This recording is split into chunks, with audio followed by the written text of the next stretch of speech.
नमस्कार, PS news पर आप सभी लोगों का स्वागत है। पारस ने भाजपा से अलग राह पकड़ी और बोले विकल्प खुला है। जिस प्रकार से एनडीए में भारतीय जनता पार्टी ने लोक जनशक्ति पार्टी रामविलास को वरीयता दी है, चिराग पासवान को तरजीह दे रही है और हाजीपुर लोकसभा सीट से भी चिराग पासवान को चुनाव लड़ाने की बातें कह चुकी है। ऐसे में पशुपति कुमार पारस जो केंद्रीय मंत्री भी हैं और राष्ट्रीय लोक जनशक्ति मोर्चा के अध्यक्ष हैं, उनको नागवार गुजर रहा है। गौरतलब है कि बिहार में एनडीए में शामिल दोनों ही पार्टियां रामविलास पासवान के परिवार से आते हैं। जहां चिराग पासवान रामविलास पासवान के पुत्र हैं, वहीं पशुपति कुमार पारस रामविलास पासवान के भाई हैं। रामविलास पासवान के निधन के बाद चाचा और भतीजे में झगड़ा उत्पन्न हुआ और केंद्र में मंत्री बन गए पशुपति कुमार पारस। लेकिन भारतीय जनता पार्टी ने चिराग पासवान को ज्यादा तरजीह दी पशुपति कुमार पारस के ऊपर। इसका बड़ा कारण है, एक तो चिराग पासवान यंग है, दूसरे वो रामविलास पासवान के बेटे हैं और जिस प्रकार से वो बिहार फर्स्ट का बातें करते हैं, उससे उनको जनता उनकी ओर आकर्षित भी होती है और एक जन नेता की छवि चिराग पासवान के अंदर दिखाई देती है, जबकि पशुपति कुमार पारस के पास ऐसी स्थिति नहीं है। ऐसे में हाजीपुर सीट को लेकर के पहले तो भारतीय जनता पार्टी चिराग पासवान को मनाने का प्रयास की, लेकिन जब चिराग पासवान नहीं माने तो हाजीपुर लोकसभा सीट से पशुपति कुमार पारस की जगह चिराग पासवान को देने की पर सहमत हो गई।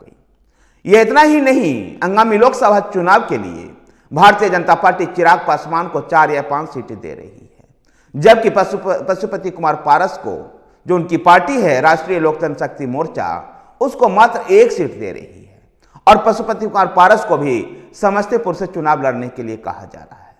ऐसे में पशुपति कुमार पारस को यह बिल्कुल ही नागवार गुजर रहा है और इसलिए पशुपति कुमार पारस ने एक तरह से कहा है कि वो भारतीय जनता पार्टी में प्रधानमंत्री नरेंद्र मोदी और गृह मंत्री अमित शाह का वो सम्मान करते हैं।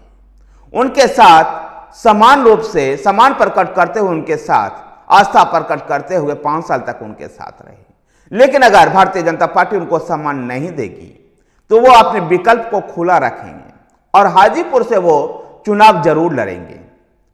पशुपति कुमार पारस के बाद इतना तो तय है कि हाजीपुर में रामविलास पासवान के परिवार में ही एक रोचक जंग दिखाई देगी, जहां चिराग पासवान भी हाजीपुर से अपने मां रीना पासवान को लेकर के चुनाव लड़ने को लेकर के आश्वस्त दिखाई दे रहे हैं, तो वहीं पर पशुपति कुमार पारस ने भी अपनी दावेदारियां ठोक दी है।